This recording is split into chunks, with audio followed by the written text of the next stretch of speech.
بسم الله الرحمن الرحيم. الحمد لله رب العالمين، والصلاة والسلام على أشرف الأنبياء والمرسلين نبينا محمد وعلى آله وصحبه أجمعين. أما بعد، كتاب التوحيد کے درسون دا مبارک سلسلة دا مسلمان عقیدة دا توحید مسئلہ دا اهم مسئلہ دا هغه خبره چې د هغې دپاره الله سبحانه وتعالی د ځمکې او اسمانونه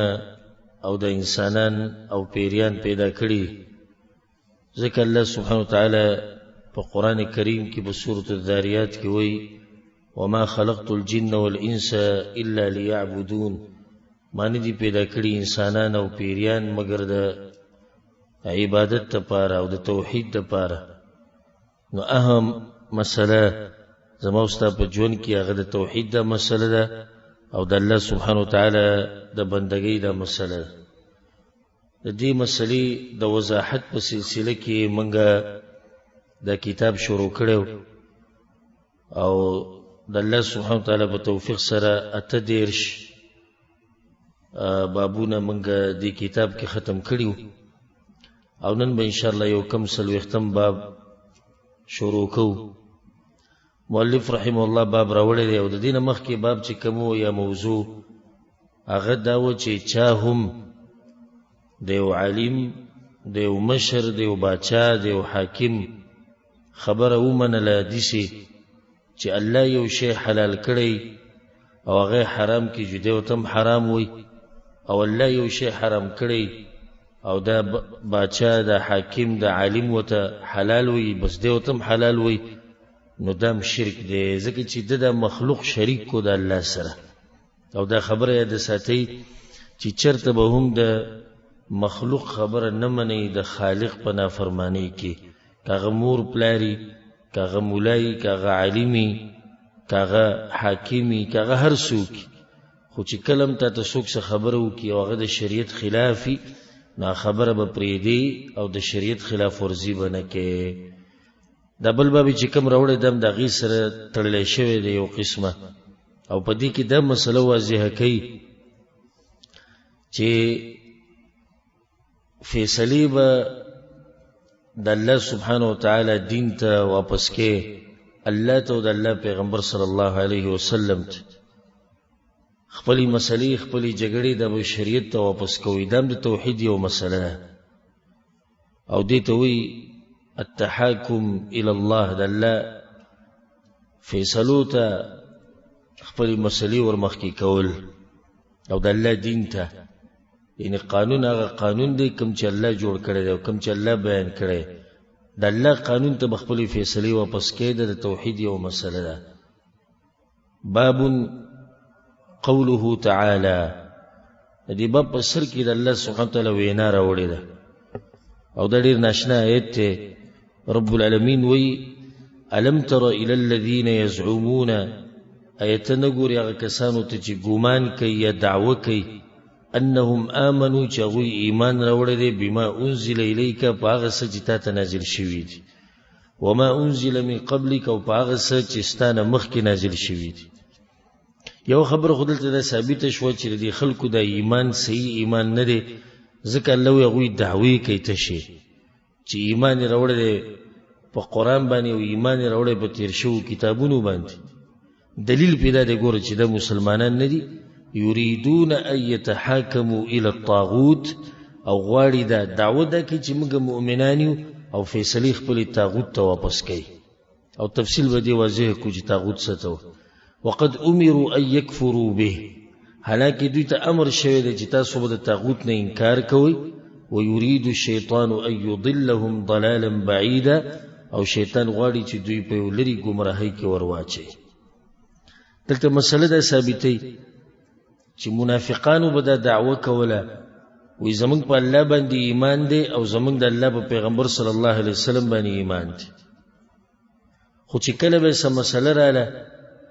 نو بیا به خپلې خبرې خپلې مسلې خپلې فیصلې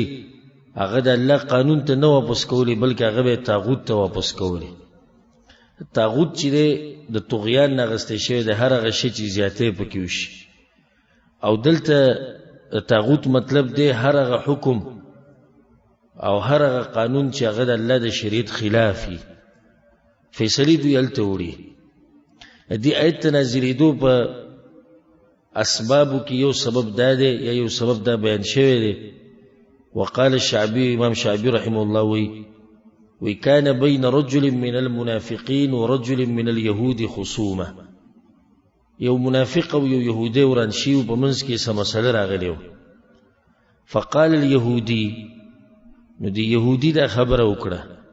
نتحاكم الى محمد صلى الله عليه وسلم. زه چې ځو په محمد صلی الله علیه وسلم پسې. خو دلته دا ونه چې زه چې ځو په نبی یا په پیغمبر پسې. وجه دا چې یهود هغه پیغمبر نه مني. خو دا ورته پته ده چې دا انسان رښتینی انسان دی، د دوکې نه کوي، د عدل او انصاف کوي. وعرف انه لا ياخذ الرشوه. د پته و چې دا پیغمبر صلی الله علیه وسلم رشوت مشوت نه اخلي او نو واستې مني. ګوره کم خلک چې نن سبا پیغمبر صلی الله علیه وسلم ګستاخی کوي په يهودو نصاراو کې او بغیر مسلمانو کې، هغه ته موږ وایو چې تاسو خو تاریخ راواخلئ، تاسو نیکونو هم فیصله هغه وړي. وجه دا چې داغه په صدق اعتماد او داغه په رښتینوالي باندې اعتماد چې دی رښتینی انسان دی. نو دوی چې زو په پیغمبر صلی الله علیه وسلم پسې منافق سوی. ګوره هر کې منافق مظاهره کوي زه مسلمان یم. دلته لوي کنه یزعمون دای دغه خپل یو دعوت نو کوي د ایمان پته خو دلته ولګیږي چې کله دا غوي چې زو فیصله وړو پیغمبر صلی الله علیه وسلم له وی هغه ته چې نتحاکم الى اليهود. ویننا دا فیصله به يهود لويس لعلمه انهم ياخذون الرشوه. او د پته چې يهود چې دا رشوت خور قوم دی. دا يهودو کې غټ یو صفت دا ډیر بد صفات په يهودو کې یو بګی دا چې رشوت به ډیر غستو او دا نن سبب د بیماری عامه ده. او پیغمبر صلی الله علیه وسلم وی لعنت د الله باغ انسان باندې چې رشوت اخلي او باغ انسان باندې چې ورکوي، په دوانو باندې لعنت. نو د دې لعنت نه ځان لري ساتي، لعنت نه ځان لري ساتي. د بازو ته چې وړه مسله ښکاري دا ول نه دوی زمړې پیسې ورکو رشوت ورکو نه. دا سوال مسله خو نه لعنت ته باندې ویل دی پیغمبر صلی الله علیه وسلم. هدا فائدې ده ساتي. اوس یو ځکه ستا کار قانونن کیږي او لار او تاسو نه خو یو سړی ته مجبور کوي دا وخت پورې نه کیږي سو پورې پیسې نه ورکړي. نو دې به ته په زور زبردستی علی تب کته پیسې ورکړي نو ته نه ګناګاریږي او دې ګناګار شو. ځکه چې دینه بغیر ستا کار نه کوي، لاره ته ټوله بند کړي. حالکه قانونا ستاسو کار کی خو دې نه کوي ځکه چې هغه پیسې راک. و دې ډېری ادارې دي زموږ په ملکونو کې چې خبستا کار کیږي خو هغه به خبره تاویره وي. نو اخر به دې ته جوړه کی چې ته څه پیسې راک ستاسو کار به موږ چلو. نو ته مجبور کی دیت او کدا پیسې نور کې کار دل نه کوي نو ستاسو ژوند هغه کم ترتیب چې روان دی هغه ودرېږي. ډېرې مسلې ته پاتې کیږي. نو دې ټیم کې څوک پیسې ورکي نو دې ګناګار نه دی. ګناګار هغه کس دی چې د رشوت واغستو او د یو قسم ظلم سره وکړو په زور یې واغستې. منافق وي چې نه يهودو پسې شو. اته پته چې يهود خو رشوت خور قوم دي، زبوت پیسې په جیب کې کېدم یو کار به وشي. نن سبا زمونږ په دې امت کې عوام خو پرې د په عوامو کې خو رشوت عام دي. مولیان ملي باز هغه بی دینه مولیان چې هغوی د دین صرف د دې لپاره استعمالي چې خېټې په وساتي. او پرون یو ملګری خبره کوله وی زه کلی کې ومو زموږ سره چې کوم مولوي صاحب دی هغه ګاډي کې راغی او دا ګاډی ډک کو د بازار نه سم ډک کو. یو بل کس س 80,000 کې سره پاس 80,000 روپۍ ورکړي. وی ما ته پوښتنه کو چې دا سوي دا دی چې د مسلې له بوزي نو دوی چې دا وخت پورې د مسله نه کوم چې سو پورې دا ګاډي در پوره سامان ډک کړي نه او دا مولیانو دا کاروبار شروع کړي دي نو د عوامو نه بسګیله کو د الله دین د دې لپاره استعمالي چې پیسې پیوګټي او خېټه پوساتي ځکه الله دغه قسمه مولیان عمر له ذلیل ساتلی دي بدغه خوار او زار ګرځي او کله د یو په در او کله د بل په در باندې عزت نه په مخ کې نور نه د علم فائدې نه په خبره کې اثر نه ځکه چې دغه مقصد خو ټول دغه چاوله پیسې ورکول او د چا چاوله د سامان واغستو کله د مسله په نه حق مو خدای بوله حق ثابتې او څومره لوی ظلم دی او څومره لوی دروغ دی الله په دین باندې چې او خدای اعتماد دی دینی مسله ده فاتفقا ان ياتي كاهنا في جهينه نبي هغه د اتفاق کو چې نه بدلته یو کاهن دی یو کوډګر دی یو جادوګر دی په جهینه قبیله کې پاغه په سیبلار شنو فتحاکم الیه بس هغه به فیصله وکي منافق وی چې هر ځای ته مې بوزه خو چاله مې مبوزه پیغمبر له مې مبوزه ظاهره کې وی نه مو خو ایمان راوړل نو فنزلت الله د آیت نازل کو الم تر الى الذين يزعمون انهم امنوا بما انزل اليك وما انزل من قبلك دعوه دا دوی زمونږ ایمان دی په قران باندې او په پیغمبر باندې او په زړو کتابونو باندې حال دا دی چې یریدون يتحكموا الى الطاغوت او فیصله د الله قانون لنوړي نو د څنګه مسلمان دي اصل کې شیخ محمد بن عبد الوهاب رحمه الله دلته د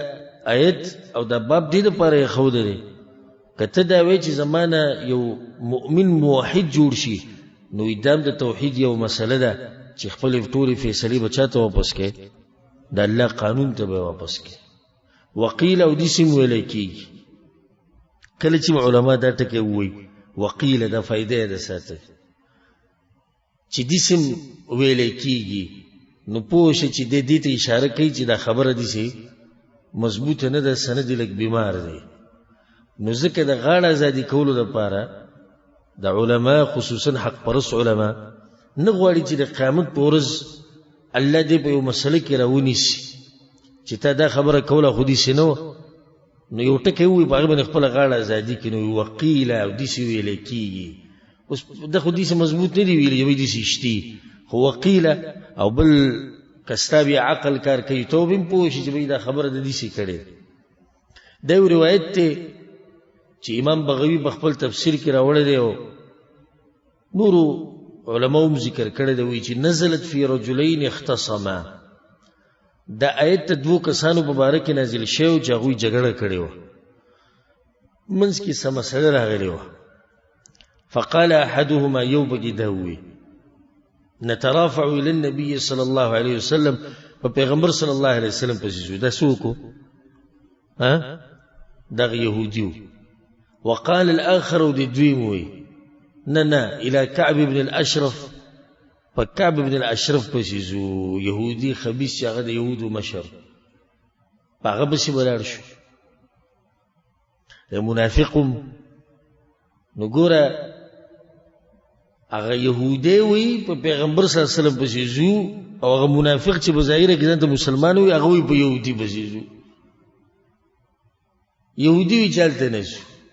او پیژندو د خپل مشرانیم پیژندو چې دوی پیسې میشي کې شوړه دی او د جیب کې خدای صدره بدلای نه زویلته نشو اخر کې دوی په دې راضي شو چې د عمر ابن خطاب رضی الله عنه پسې ثم ترافع الى عمر دا تم دی يهودي وي وی کبه پیغمبر پسې نه زی نو بیا په عمر پسې شو پیژندو او دوی به ورلو فذكر له احدهما القصه دی یو ته قصه بیان کړي وې دي څه واقعا راغلو فقال للذي لم يرضى برسول الله صلى الله عليه وسلم هغه کستوي چې د پیغمبر په حکم نو راځي دغه په فیصلو باندې نو راځي اکذالک دي سوا هغه نام او دي سوا وې زرازم استاد فیصله اوس ختمو فضربه بالسيف فقتله تور د کور نه وې سره ولا جوړا کو يهودي ته ویزه چې کوم سړی د الله او د الله د پیغمبر په فیصلو نه دی راضي د مسلمان نه دی دا کافر دی بیا دی اوس مسله پیغمبر لنه وړي د الله قانون ته نه واپس کوي او واپس کوي چاته واپس کوي یو يهودي ته یا منافق ته نو دې څنګه مسلمان شو اصل مسله غدلته چې کوم ثابتول غواړي شیخ محمد بن عبد الوهاب رحمه الله هغه دا ده چې خپل مسلې به چاته واپس کوي د الله قانون ته کته دا غواړي چې زه مؤمن موحد جوړ شم خودلته یو فائدې ده ساتي الله سبحانه وتعالى په سورة المائده کې دا خبره کړې ده ومن لم يحكم بما انزل الله فاولئك هم الكافرون ګوره دا ډېره خطرناکه مسله سوړه مسله نه څوک چې د الله په قانون باندې فیصلې نه کوي کنه د سړی کافر دی الله وایي مسلې به واپس کې ټولې د الله شریعت ته او د الله قانون ته بیا اوس دویمه دا خبره یاد ساته ګوره الله پیغمبر صلی الله علیه وسلم ته قسم خوړلې په ځان باندې چې دوی دا هغه وخت پورې مؤمنان نشي جوړېدل حتی یحکموک فیما شجر بینهم تر دې چې پتا باندې فیصلې نه کړي په خپل جګړو کې جګړه رااله فیصله پیغمبر لراو خو بیا الله دا خبره ذکر کړې ده ور دوه خبرې دی یو نه ده یو خو خپل مسله د الله قانون ته واپس کړي د الله قانون قرآن دی پیغمبر صلی الله علیه وسلم خبرې دي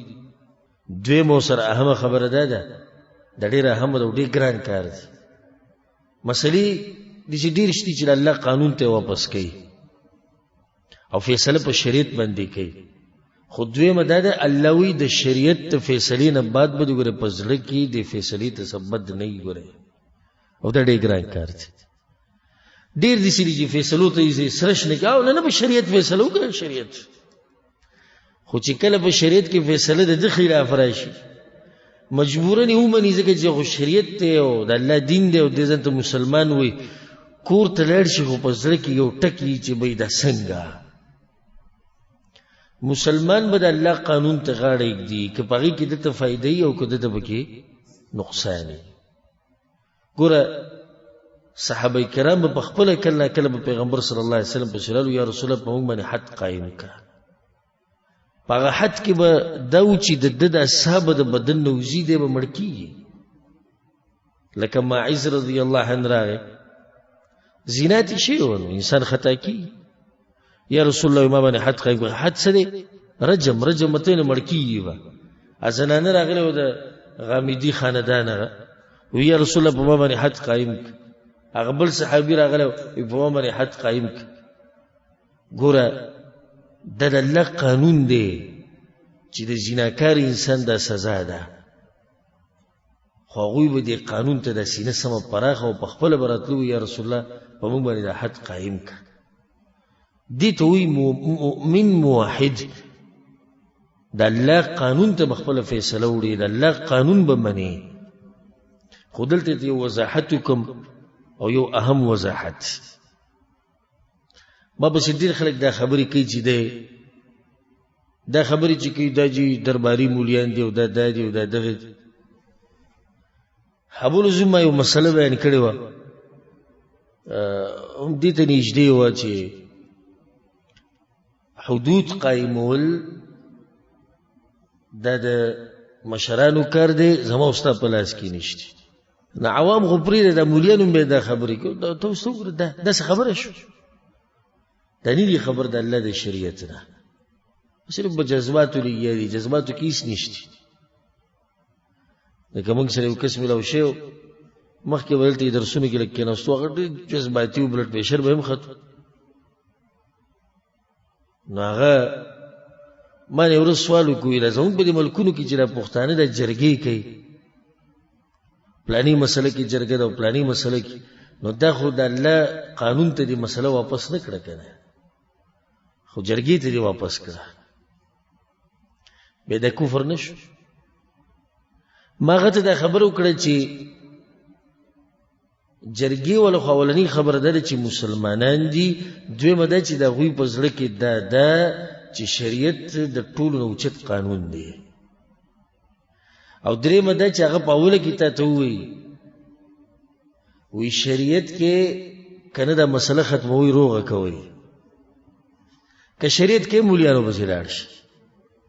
وی مشرات دي چې کنه وی جرګې ولا نو بیا هغوی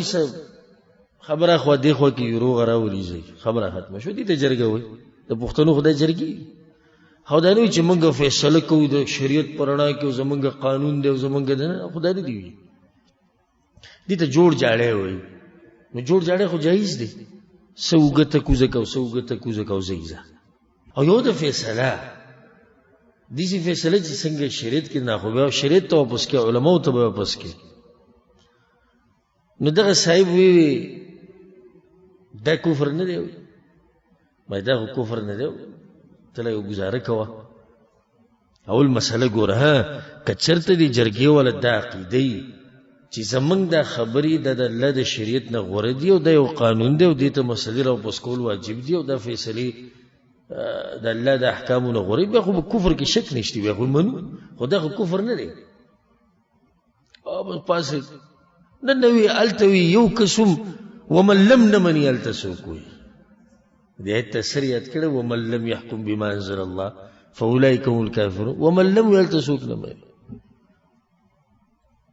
او دومره جاهل کړي ته نوم لیکلی وی نو خپل نوم هم نشو پړاولی چې دا چا نوم دی خو د کفر فتوا او ګزې په ټول پښتنو باندې راښکو دوی دا ټول کافران دي دا د جذباتو خبرې نه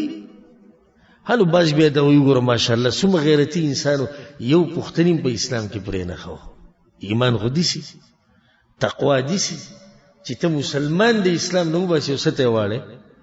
کفر ته یې واړې دا دوی د تقوا ښکاري دا دوی د ایمان ښکاري مونږ کوشش کوو چې د کافر مسلمان او دوی به څه کوشش کوي چې ته مسلمان کافر کې چې د مسلمانانو دغه کم شي د زوري کم شي د عددي کم شي دا آیت بیات کړي ومن لم يحكم بما انزل الله فاولئك هم الكافرون او دې سره به د خولې نه پشه مومسي الله وی کافران دي او دې تللی دی جج له فیصله وړې ده پلاني کورټ ته پلاني کورټ ته مسله وړې دا تفصیل یاد ساتئ هر سړی په دې نه کافر کېږي چې کله فیصله د الله قانون له وی نسي هر سړي به د کفر ټاپه نه راچوي دا تفصیل زموږ نه دی زما د خېټې نه ما نه دی کړی دا تفصیل عبدالله ابن عباس رضی الله عنهما او تابعین او سلف صالحین کړی دی او به د اوسه پورې زموږ د دې وخت پورې به چې څومره غټ علما تیر شوي دي او د عصر حاضر غټ علما لکه امام ابن باز رحمه الله شیخ ابن عثیمین رحمه الله شیخ ابن جبرین رحمه الله او د سعودي عرب چې اوس کوم مفتی دی او دلته چې څومره د غټو علماو کمیټې د هیئت کبار العلماء او زموږ پاکستان کې چې کوم لوی لوی علما دي افغانستان کې چې کوم راسخین دي په علم کې د دغوی وضاحت د قرآن او حدیث په رڼا کې د خپل خېټې نه غنیم لیکي او الله دې نه کې چې دې خبرو کوم چې بای کې زما مشر نه ځکه دا سلف وبدا نصیحت کوي دې مسله به نه بیانې چې ستا په کې مشر نه چا بیان کړی نه هغه مسله بیانو چې دین مشرانو بیان کړی ده او زه څوک یم او زما نوې مسله بیانول بسې دا تقسیم شی دی په دې مسله کې بیا که ماته څوک هر څه وایي هغه هېڅ خبر نه خو چې تاسو په دې مسله باندې پوه شئ اولنی قسم هغه دی چې یو سړی فیصله د الله د قانون نه علاوه بل قانون ته وړي او دی عقیدی چې دا کار جایز دی او دا فیصلې د الله د فیصلو نه غوره دي دا سړی کافر دی دا مرتد دی وجه څه ده ځکه چې د یو خو د غیر الله قانون ته فیصله وړه دا ناروا دي د ناروا ته روا ووي په دې کافر کېږي لکه اوس یو سړی ووایي شراب حرام نه دي څه دي حلال دي قصدن عمدن وایي دا سړی مسلمان دی کافر شو ښه یو سړی دا وایي وی زه نه منم چې شپه ورځ کې 5 منځونه دي، منځونه 3 دي، دا 2 د سره منم نه. کافر شو که نه شو؟ کافر شو، ځکه چې د الله د خبرې نه انکار وکړو. دا سړی په دې کافر شو. نو دویمه پکې دا ډېره کړه، وی دا مسلې د الله د قانون نه څه دي؟ غوره دي، په دې باندې کافر کېږي. یو قسم دا شو. دویم قسم هغه دی چې دا عقیده ده چې د الله سبحانه وتعالی قانون او فیصلې د ټولو نه غوري فیصلې دي او دا د بندگانو لپاره غوره دي او عملهم په دقه پکار دي او د دې تطبیقول د دې نافذول واجب دي. خانو به ولي ته بل قانون ته فیصله وړه د خواهشاتو د لاسه، د یو کس سره حسد دی، یو کس سره بغض دی چې دا فیصله کې زه دې پلاني لوي سم نو هغه د دې پلاني په خلاف کې او زم دغه غواړم. ولې لکه د دې سړي سره مینه لګي یا د دنیوي خواهشاتو د لاسه چې دنیا پکې وګټم. عقیده دغه نه ده. دیږي کې دا سړی په ډېر خطرناکه مرحله کې دی خو کافر نه دی. ځکه چې الله ګوره په سورۃ مائده کې یو ځکه وي فاولئک هم الکافرون، دا کافران دي، فاولئک هم الظالمون، دا ظالمان دي. به د ظالمان څوک دي؟ هغه دي کافران هغه شو. نو ظالمان څوک دي؟ هغه دي. ځکه عبد الله ابن عباس رضی الله عنهما بوي وی دا کفر دون کفر دی. هغه کفر ته نه دی مراد، وړوکی کفر ته مراد. انسان په اسلام نه وځي هغه په دې حال کې. دا دویم قسم دی چې دې سره انسان کافر کیږي نه، خو په ډیره خطرناکه مرحله کې دی او کېدی شي چې یو ورځ بیا دې د الله دې فیصلو ته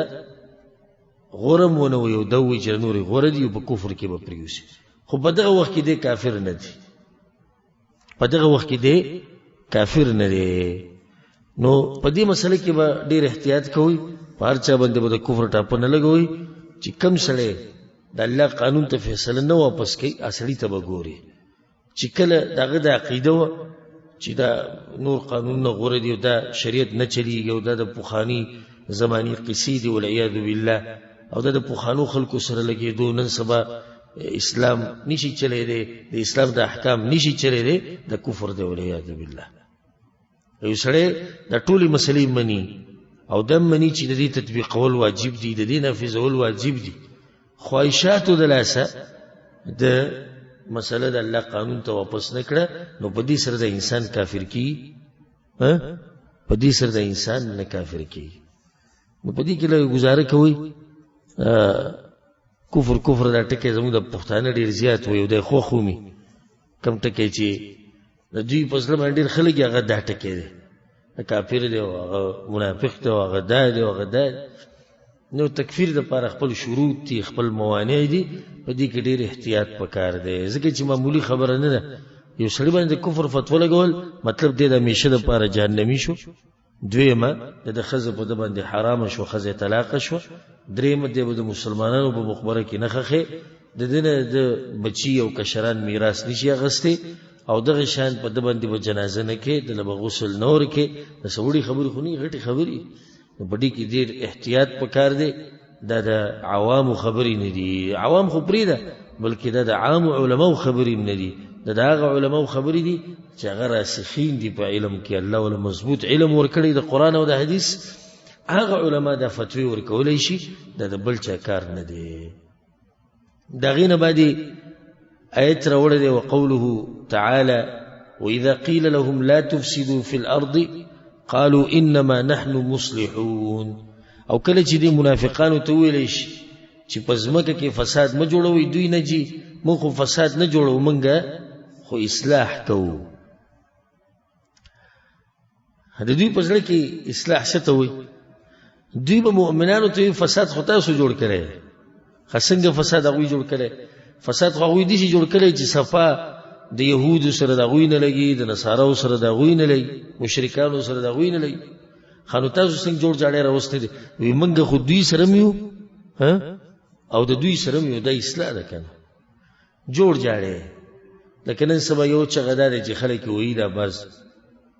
جی جوړ راولئ توڑ مراولئ کوشش وکړئ د جوړ جاړي بس توڑ مراولئ موږ دا وایو جوړ موږ هم غواړو خو هله چې کله جوړ د قرآن او د حدیث په رڼا راشي د قرآن او د حدیث په رڼا راشي ته هم قرآن او حدیث ته غاړه ږدې زه مې ږدم به جوړ به راشي اوس که ته جوړ په دې غواړې چې زه د قرآن او حدیث منم او ته د فلاني او د علاني خبرې په قرآن او حدیث اوچتوه او ته خپل مذهب له ترجیح ورکوه بیا خو جوړ نه راځي بیا خو توړ او توړ ده زما مسله جدا ده ستا جدا ده زما امام جدا ده ستا امام جدا ده نو د جوړ د راوستو طریقه قرآن او حدیث دی او چې قرآن او حدیث نه مني زمونږ کار دی چې موږ ورسره جوړ راولو جوړ خو د الله د دشمنانو سره نه راځي جوړ خو د قرآن او د حدیث د دشمنانو سره نه راځي جوړ خو د الله د دوستانو سره راځي او د قرآن او حدیث منونکو او په هغې باندې عمل کوونکو سره راځي بیا چې کله دې مخامخ سړي قرآن او حدیث ته غاړه نه ایښوده نو په دې کې دا توړ راوسته د دینداري د ګورئ د فایدې د ساتي توړ راوسته په دې حالاتو کې د څه دی د دینداري د یا ایها الذین آمنوا لا تتخذوا عدوي وعدوکم اولیاء ای ایمان والو زما دشمنان او د خپلو دشمنانو نه به دوستان نه جوړوي الله وایي یعنی توړ به ورسره راولئ جوړ به نه راولئ دشمنانو سره منافقانو هم دا خبره کوله چې موږ خو د جوړ جاړي کار کوو څنګه د جوړ جاړي کار کوو موږ خو دوی سره وي د هغوی سره طرفین ته فساد تاسو جوړ کړی موږ خو فساد نه کوو اوس که څوک سوال وکړي چې شیخ محمد بن عبدالوهاب رحمه الله موضوع سه ښودلې او خبره به کې د سره وړي موضوع دا ده چې فیصله به د الله قانون ته واپس کوي که ته پوره توحید منل غواړې بیا دا خبره به کې منځ کې راوسه دې څه مطلب شو مطلب د دې دا شو وایي د ټولو نه غټ فساد دا دی په ځمکه کې چې یو انسان خپلې مسلې د الله قانون ته نه واپس کوي دا د ټولو نه لوی فساد دی او ټول خیر او خیر د الله په قانون کې پروت دی ورب الکعبه د الله په قانون کې چې څومره خیر دی او څومره امن او امان دی کنه نو دا بل په یو قانون کې نشته کوم ځای کې چې د الله شریعت تطبیق شي او د الله قانون نافذ شي هلته د خلک په امن او امان کې هلته هر چا ته د هغوی حق میلاوي هلته زناګانې نه کېږي هلته غلاګانې نه کېږي هلته ظلم او زیاتي نه کېږي ځکه چې تپوس کېږي که چېرته ظلم او زیاتی وشوم نو ځای شتي د فیصلې که زنا وشوه د هغې هم مسله شتي فیصله شتي که غلا وشوه نو فیصله شتي دا خو کېدی نه شي چې بالکل د یو قوم یو ملک یو معاشره د ګناهونو نه پاک شي د رسول صلی الله علیه وسلم په زمانه کې داسې فیصلې پیغمبر صلی الله علیه وسلم راغلي داسې مسلې چې زنا پکې شوې ده داسې مسلې راغلي دي چې شراب څکې شوي دي داسې مسلې راغلي چې غلا شوې ده نو دا خبرې به راځي خو هلته دا ده چې د الله شریعت وي نو د هرې مسلې حل پکې شتي او هغه داسې حل دی چې زړه به دې پرې مطمئن وي او دا معاشره به ټوله په امن او امان کې فساد په اصل کې دا دی چې انسان د الله قانون ته مسلې نه واپس کوي فساد په دوه قسمه ده فایده یې ساتي یو هغه فساد دی چې هغې ته حسي فساد وایي یعنی انسان ییني محسوسي لکه کورونه ورانول لارې ورانولې دا فساد دی که نه په ځمکه کې یو نیم سړي کې دا فساد پروت دی چې دی لارې ورانوي کورونه ورانوي مالی نقصانونه رسوي مسلمانانو ته انسانانو ته دا فساد دی قتل و قتال کوي جنگ جګړې کوي په ناحقه خلک وژني ټول فساد دی خو دې ته فساد حسي وایي دویم فساد معنوي فساد دی په ځمکه کې فساد معنوي فساد او هغه د ګناهونه دي او دا ټول لوی فساد دی اوس یو سړی دی ګوره په کور کې دننه ناست نه د چا کور وران کړی نه د چا لار وران کړی او نه د چا مال خوړلی دی او په دې خپل کور کې لګیا دی زنا کوي دا د ټولو نه لوی فساد دی په ځمکه کې او دې ته معنوي فساد او د دې د لاسه د مصیبتونه او د عذابونه راځي په انسانانو باندې الله سبحانه وتعالی په سورة الروم کې وایي ظهر الفساد في البر والبحر فساد الله وی عام شوی دی په وچه او په لمده ولی بما کسبت ایدی الناس د خلکو د کړو د لاسه د خلکو چې څه کړي دي د هغې د لاسه دي دا فساد چې څومره دی په ځمکه په وچه او په لمده دا ټول زما او ستا د کړو د لاسه دي. دا فساد چې تاسو وینئ نن سبا چې کوم فساد دی د دې انټرنیټ د لاسه او د دې ټیویانو د لاسه او د حرام مال د ګټل او د هغې دپاره بانې جوړول او کومې دوکې دړاکې چې روان دي دا ټول فساد په ما او تا کې دی او زما او ستا په معاشره کې دی. دا فساد دی که فساد نور څه ته وایي؟ غټ فساد دا دی چې تا په کور کې ټي وي او ډیش ایښودی. غټ فساد دا دی چې ستا د هر بچی سره انټرنیټ دی، ستا د ښځې سره انټرنیټ دی او تا ته پته نشي چې پکې څه کوي او څه نه کوي. دا فساد دی که دې موبایلو څومره تباهي وکړه دا ټول لوی فساد دی. هلکان تباه شو، جنکۍ تباه شو، بوډاګان پکې تباه شو. دا فساد دی که نه؟ دا جواریانې فساد دی، نشه فساد دی او دغه شان د حرام مال ګټل په دوکو دړکو سره دا فساد دی ټول. بما کسبت ایدی الناس. او چې کله دا فساد په ځمکه باندې وي که نه نو بیا برکت هم نه. الله سبحانه وتعالی په قرآن کې څه وایي؟ ولو ان اهل القرى آمنو. که چېرته دې کلي والو ایمان راوړی وی. الله دې آیت نه مخکې په سورة الاعراف کې د هغه کلو تذکره کوي کوم کلي چې الله تباه کړي دي. الله وایي که دې کلو والو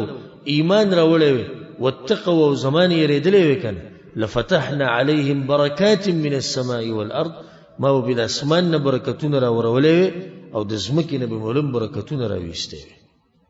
دا ډېر راشي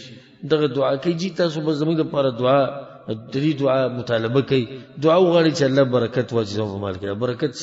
داسې خو نه دی چې بس هر چا ته میلاویږي.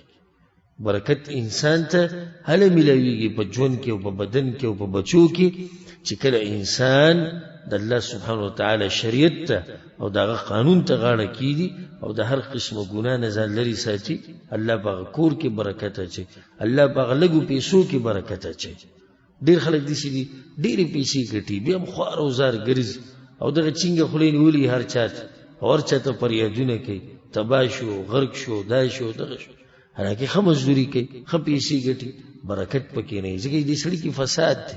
او فساد دا دی چې دې د الله سبحانه وتعالی نافرمانیانې کوي. نو آیت ته راوړو مقصد هغه دا دی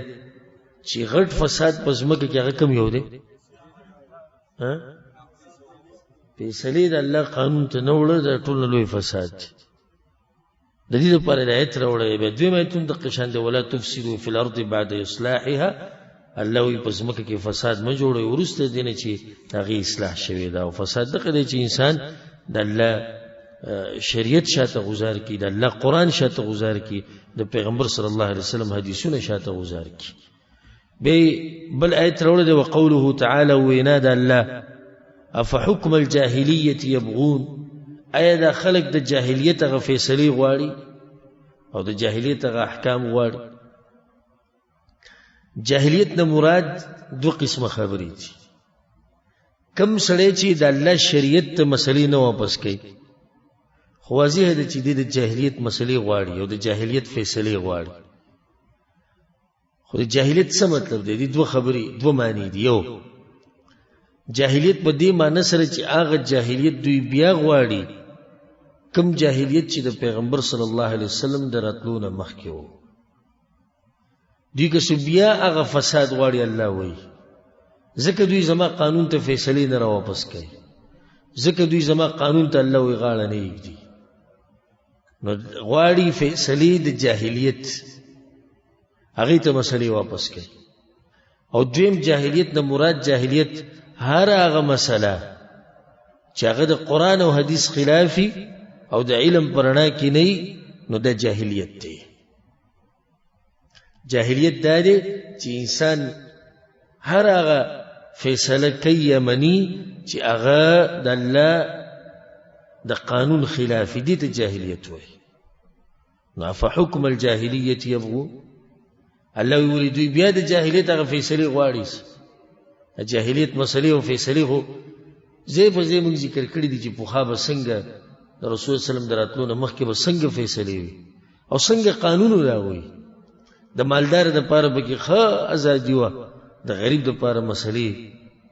هغه ګرانې وي. چې کوم سړی به د نسب نه زورور و، لکه حدیث کې راځي پیغمبر صلی الله علیه وسلم څه وایي وی چې کم سړی به زورورو د نسب نه او د قوم نه هغه باندې به حد نه قایمېدو، هغه ته به سزا نه میلاوېده، او چې کم غریب و هغه ته به سزا میلاوېده. الله وی تاسو ګوره دغه فیصلې غواړئ. خلو د الله په شریعت کې ګوره دا نشته، د الله په قانون کې چې دا غریب دی او دا مالدار دی او دا نسبی دی او دا کمزور دی او دا زورور دی. نه، کتب علیکم القصاص فی القتلى. الله وی د قتل په دې مسله کې په تاسو باندې قصاص دا مسله نافذول لازم دي.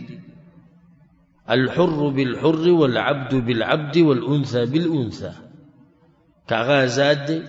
کاغه غلام او مری دی، کاغه زنانه ده، کاغه نارینه ده، خو په دې باندې به قصاص نافذيږي. دا د الله شریعت دی، دا د الله قانون دی. هغوی به سې چل کو چې کله به یو غلام او مری راولګېدو او آزاد سړی به قتل کو، نو بیا به په هغه باندې قصاص نافذو. خو چې کله به آزاد انسان راولګېدو او غلام به قتل کو، نو دغه نو به چاته پوس نه کوو. الحمدلله زمونږ په شریعت کې او د الله په قانون کې دا مسلې د ظلم او زیاتې او د ګډې وډې فیصلې د الله په قانون کې بحمد الله دا نشته. عدل او انصاف دی، که تور دی او که سپین دی او که غریب دی او که مالدار دی، د ټولو دپاره مسلې څه دي؟ مسلې د ټولو دپاره یو شی دي. پیغمبر صلی الله علیه وسلم په خپل زمانه کې حدود قائم کړي دي، خو په یو ځای کې دا تپوس نه دی کړی چې دا سړی مالدار دی که غریب دی، او دا سړی څنګه دی او څنګه نه دی. نه، الله وایي تاسو بیا د جاهلیت هغه فیصلې غواړئ. ومن احسن من الله حکما. او څوک دی د الله نه ښایسته فیصلې کوونکی؟ څوک شته؟ نشته. ښایسته فیصلې هغه د رب العالمین دي. زار شو قربان شو د الله د خوږ قانون نه او د خوږ شریعت نه، چې په هغې کې د چا سره ظلم او زیاتې نشته. په هغې کې هر انسان ته د هغه حق ملاو شوی دی، او دا فایدې د ساتي. د الله قانون او د الله شریعت هر چا له حق ورکړی. ټول خلک یو شان کړي نه دي. ګورئ دا بس خلک دا خبره کوي دا کمزوري ده، او ما د بعضو مولیانو د خولې نه اورېدلې ده، خو هغه ونه دي پوه په دې مسله باندې. وایي زمونږ دینونه دین المساوات، زمونږ هغه دین دی چې ټول خلک پکې برابر دي. دا خبر غلطه ده. دا څه ده؟ غلطه ده. ظاهره کې خو دې ښکاري چې دا خبره څه ده؟ صحیح ده. یعنې زمونږ دین عادل او انصاف والا دین دی، ټول خلک پکې برابر دي. وایي په دې باندې ګوره سړی زر نه پوهېږي په دې خبره. عوام خو پرېږده، ډېر مولیان په دې خبره نه دي پوه. ما ته یې اورېدلې دا خبره. نه، زمونږ دین هغه دین نه دی چې ټول پکې برابر دي. داسې وایه زمونږ دین عدل او انصاف والا دین دی. یو سړی وایي دې څه مطلب چې موږ خو پوه نه شو. هغه داسې اوس پلار مړ شو او مال ترې پاتې شو، میراث. الله سبحانه وتعالى يوصيكم الله في أولادكم للذكر مثل حظ الأنثيين. زنانه چې څومره برخه ملاویږي دغه شان دوه برخې به چاته ملاویږي. سړي ته یا الګ ته چې کومه برخه ملاویږي د هغې په نیمه به چاته ملاویږي جنیت. کم خلک چې نن سبا زموږ په دین باندې اعتراضات کوي، لیبرالیان او علمانیان او یا د غیر مسلمه، د هغوی یو اعتراض دا دی چې وګوره څومره ظلم وشو د زنانو سره. موږ دا وایو په دې په رد کې ورته بعض خلک وایي زمونږ دین هغه دی چې ټول خلک پکې یو شان دي. موږ ستا خبره غلطه ده. زمونږ دین عدل او انصاف والا دین دی، ټول خلک پکې برابر نه دي. څنګه؟ وضاحت یې واوره. الګ ته دوه حصې ملاویږي، جنۍ ته یوه. که چېرته جنۍ ته هم دوه حصې ملاوېدې او الګ ته هم دوه حصې ملاوېدې، دا بیا ظلم و. دا ظلم و د الګ سره. وجه دا ده چې دا الګ بهر ګرځي را ګرځي، د ده خرچه ډېره ده، د ده د واده مسله ده، د ده د کور مسله ده، دی بچي ساتي، دی مزدوریانې کوي، ډېرې غټې خبرې د ده پرتې دي. او جنۍ واده شوه او ټوله مسله د خاوند په غاړه، او بیا ورته هم دغه حصه میلاو شوه د یوه، دا هم د هغې دپاره کافي ده، خو د هلک دپاره نه وه کافي. که چېرته شریعت زمونږ داسې وی چې ټول پکې برابر وی، نو بیا به دلته د جنۍ هم دومره برخه وی لکه څومره چې د هلک ته، نو دا به عدل او انصاف وی که ظلم به وی؟ دا به ظلم وی. څنګه ته هلک له هغه یې څه ورکوي چې هغه جنۍ له م ورکوي او جنۍ کور کې ده او خاوني دی او هېڅ هم نشتي نور څه مسله ورته نشتي او کور کې دننه کې مسلې دغه او هلک ته دومره مسلې دي او بیا ملک او جنۍ یو شان دي دا خو بیا عدل والا دین نه شو دا خو بیا ظلم شو نو زمونږ دین عدل او انصاف والا دی بل دې سواله شریعت څه وایي وایي د بچو په منځ کې به عدل کې وایي که نه وایي شریعت دا خبره کړې که نه ده کړې تاسو دې کوي خیر د بچو سره به ظلم نه کوي عدل او انصاف پکې دې بعضو دا مطلب دی وایي د بچو سره عدل دا دی چې ټولو سره به یو شان وي ټولو له به یو شان خرچه ورکوي یو شان منډه به ورسره وایي که داسې شي بیا خو ظلم دی د عدل نه دی څنګه استاد زوی سبق لځي او هغه د 15 کالو 14 15 کالو دی او ګاډي ته ضرورت دی تا وله ګاډی واغست دویم د 10 کالو دی دله به هم ګاډی دی دله خو به ګاډی نه دی که بعض وایي نه یو له چې څه کوي ټولو له به یې کوي وایي چا ویلي چې یو له به څه کوي ټولو له به یې کوي نه ورته وایي د بچو سره عدل کوه دا مسله وایه دا جمله وایه خو دا چې یو بچي له څه ورکوي ټولو له به یې ورکوي دا خو ناممکنه ده 14 15 کالو هلک ګاډی چلولی شو 10 کالو هلته اوس څه وایي یو هلک دی هغه سبق په غټه مرحله کې وي خرچې ډېره لګي د میاشتې 400 500 600 دی د هغه پیس دی د دې بل 200 دی کشر یو بل هغه وایي ظالمان الله نه ویرېږه پیغمبر صلی الله علیه وسلم وایي اعدلوا بین اولادکم د خپل بچو په منځ کې عدل وکړه ته د هغه 500 دی ورکوې او د 200 ورکوې دا اوس د قمقلانو خبرې دي عدل خدا دی سبق په هغه باندې مو وایي سبق په ده باندې مو وایي اوس په هغه پیسې ډېرې لګي نو او د هغه مرحله داسې ده دا شان دا مسله دې کې مې یاده ساتئ بعض وایي دا دویم واده خو ته خو ګرم یې دویم واده کې خو بیا به ګوره ټول له یو شان چې سره راوړي ټول له یو شان راوړي ټولو ښځو 4 واړه ښځې دي 4 ښځې 3 دي 2 دي بلکل هر څه به له یو شان راوړي چې څه دیله کوي دا به هغې له وکړي دا خبره کمزوري ده وایي عدل او انصاف پکې اوس دا یو بیماره ده په سر یې درړی پیناډول ګولۍ د ول راوړي بل له به هم راوړي د هغې ضرورت نشته دا ولې ضرورت سامان دی اوس دا خبره یې د ساتئ په دې خوشحالېږئ مو چې د عدل او که ماته ښکاري چې دا بس به خوشحاله شي چې یاره مسله خو ډېره اسانه ده نه دا د ضرورت په سامانونو کې ما دا خبره وکړه د ضرورت نه زیات که ته یو کار کې نو بیا به یو شان کې هغه داسې اوس ته بازار کې وي روان وي کپړې دې خوښې شوي چې دا به پلانۍ له روانم نو بیا به ته موږ وایو چې پلانۍ له ورسره هم روانه ځکه چې کپړې خو د دواړو شتې ته چې دې پلانۍ له راغلې د هغې څه دي ضرورت خو نه دی هدیه وله وړې یو هدیه به دې بل له هم روانه زه ځم یاره عمرې له او طاقت تشتی د دواړو د یو ځای بونه یو بوزم نه بوزه دواړه الا دا که دا وایي چې یو پر دا بوزم بل پر دا بله بوزم بیا صحیح طاقت یې نشتی صرف یوه ښځه به وایشي بیا هم عدل او انصاف دا دی چې قرآن اندازي دې وکړي د چا نومره وخوتو هغه به راسره شي نه د قرآن اندازۍ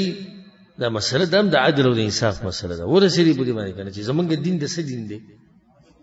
د عدل او د انصاف دین دی او دا جمله غلطه ده چې زمونږ دین د مساوات دین دی ټول خلک پکې یو شان دي ټول پکې یو شان نه دي ورې ټول چې یو شان شو بیا خبره ګډوډه شو عالم او جاهل یو شی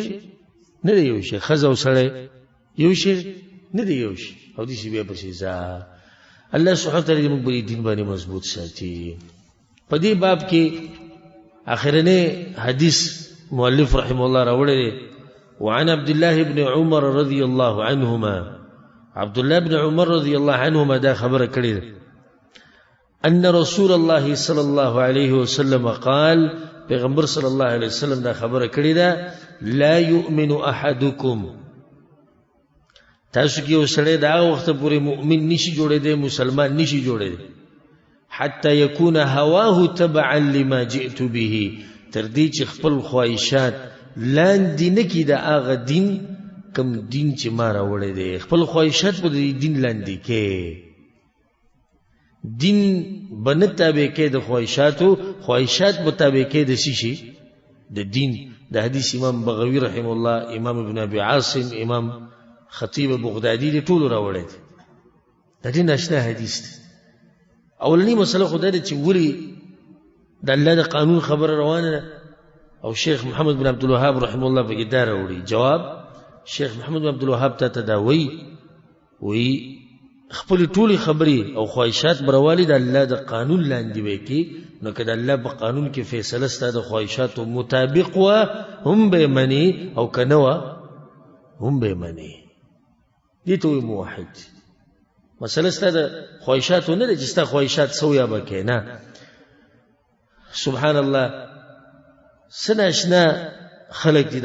او سړي دي نن سبا چې دیني راغستې دي د خواهشاتو تابع کړي دي، خو خپل خواهشات نه تابع کوي د دین. اوس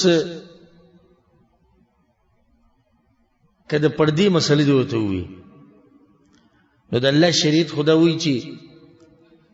زنانه به د خاوند ضرور نم پرده کوي، وی کنه وی شریعت د خاوند تر د زوینه بم کوي،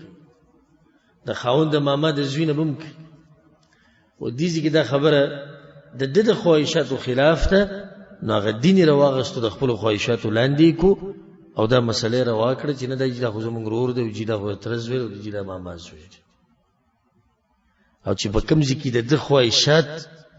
د دین د مسلې موافقي، نبی به سم ټوپونه وایي او د دین صفاتونه به کوي راکوي. الته په دین نه دی مین، خو خواهشات ته سم موافق رالو، د دین موافق رالو.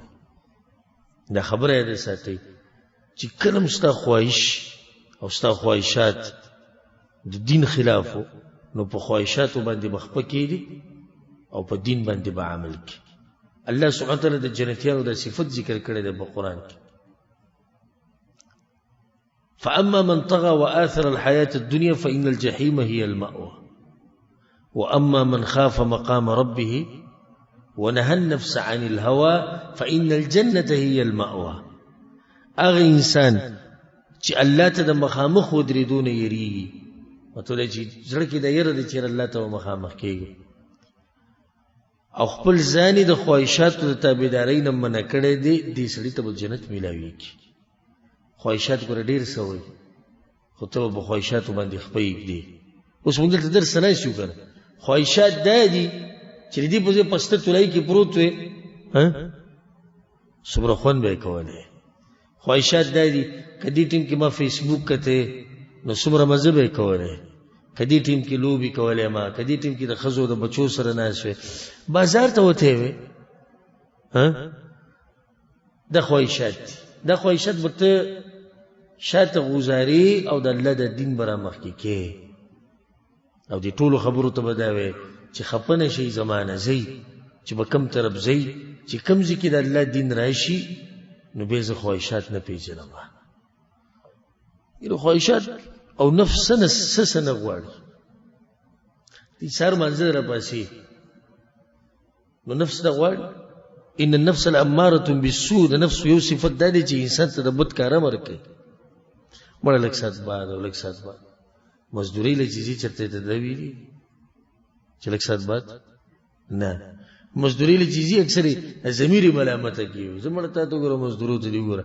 ته په سلور بجې سحر مزدوري روانه غپلانه د شپې په 2:30 بجې سي اسمه تکړه. خو چې کله د دین مسله راشي، خواهشات روالي هغه زورور کې او دین شاته پریدول، یاد بالله. په دې سره دا باب ختم شو. اخرنی مسله مؤلف رحم الله فيه مسائل، په دې باب کې مسلې وی ډېرې او فائدې وی. اولنی فائدہ پکې دا و چې د سورۃ النساء د آیت تفسیر شو، حکم کې چې منافقان او تذکرہ و. دویم د سورۃ البقره او د سورۃ الاعراف، دریم او د سورۃ الاعراف د آیتونو تفسیر پکې وشو چې په ځمکه کې لوی فساد ده چې انسان د الله قانون نه مني او د غیر الله قانون ته فیصله وړي او د الله د قانون سره طبيعت نه لګي او د الله احکام او فیصله نه خوخي، د ټول لوی فساد. څلورمه فائدہ د دې آیت تفسیر شو، فحکم الجاهلیت یبغون، آیا د خلق د جاهلیت فیصله غواړي. پنځمه فائدہ دا راوته چې د دې اولنی آیت د نازلېدو سبب سو هغه تاسو ته معلوم شو. شپږمه فائدہ دا راوته تفسیر الایمان الصادق والکاذب پته ولګی د تا ته اے مسلمانه چې رښتینی ایمان کم یو دی او دروغجن ایمان کم یو دی. رښتینی ایمان کم یو دی چې خپل فیصله د الله قانون لوري، د الله قانون غوړه کوي په هر قانون باندې، د الله احکام غوړه کوي د هر چا په حکم باندې، او خپل خواهشات تابع کړي دي د شي د دین. دا رښتینی ایمان دی. او دروغجن ایمان هغه دی چې په خوله باندې زه مؤمن یم او نور د الله د شریعت او د الله د قانون سره نه لګي. وما فائدتي دار وته قصه عمر مع المنافق، د منافق سره د عمر رضی الله عنه قصه هغه ویتا واورید. اتم فائده بګی دا كون الايمان لا يحصل لاحد حتى يكون هواه تبعا لما جاء به الرسول صلى الله عليه وسلم. واذا خبر واضح شو چې ایمان د هغه پوری ته نشي ملاوي دي چې سو پوری دي خپل خواهشات تابع کړی نه د هغه دین کم دین چې پیغمبر صلی الله علیه وسلم راوړی دی. حدیث سره دا باب ختم شو او دې سره دا درس ختم شو. وخلک پاتې درس کې خدا روانه مسله لګه تفصیلی دي دا ان شاء الله پر روان درس کې واضح کو. الله سبحانه وتعالى موږ له توفیق راکړي چې خپل مسلې او خپل فیصله د الله قانون ته واپس کو او د الله د قانون او شریعت سره چې زموږ بزرګونو کې کوم محبت ته الله دا محبت خډیر کی او الله سبحانه وتعالى موږ د مرګ پورې په توحید او په سنت باندې قائم او دائم لري. هذا والله اعلم وصلى الله وسلم على